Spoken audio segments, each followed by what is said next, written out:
Okay, so earlier I brought up the Bechdel test, and that was developed by a woman who works in comic book writing. Her last name is Bechdel, and it was a test to see if a work of fiction had more than one female character who could talk to another female character about something other than a man, then it was quality. So, for video games, it's a little bit different form of literature. It's still a form of literature, and it has a lot of literary value, but it's a bit different, so we have to think about it that way.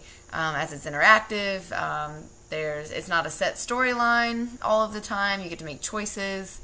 There's a lot more that goes into it. It's visual, auditory, and usually textual.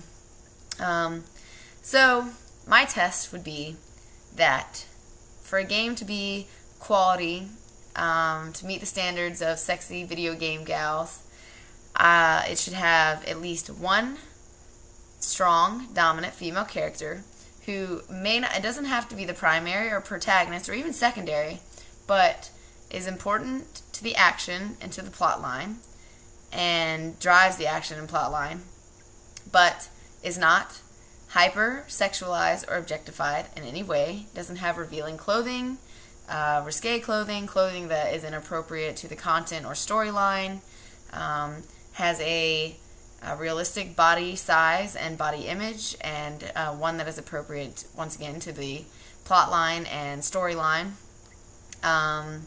And that's pretty much it. So they don't need to be a main playable character, but at least to have one that is important to the game, because females make up a big part of this world, and they should be in the video gaming world more often. So that's my version of the Bechdel test. I guess you could call it the Leib-off test, or the Sexy Video Game Gals test. Any of those work. So that's what I came up with. And if you have any thoughts or ideas, you know how to get me on Twitter, Facebook, and my email.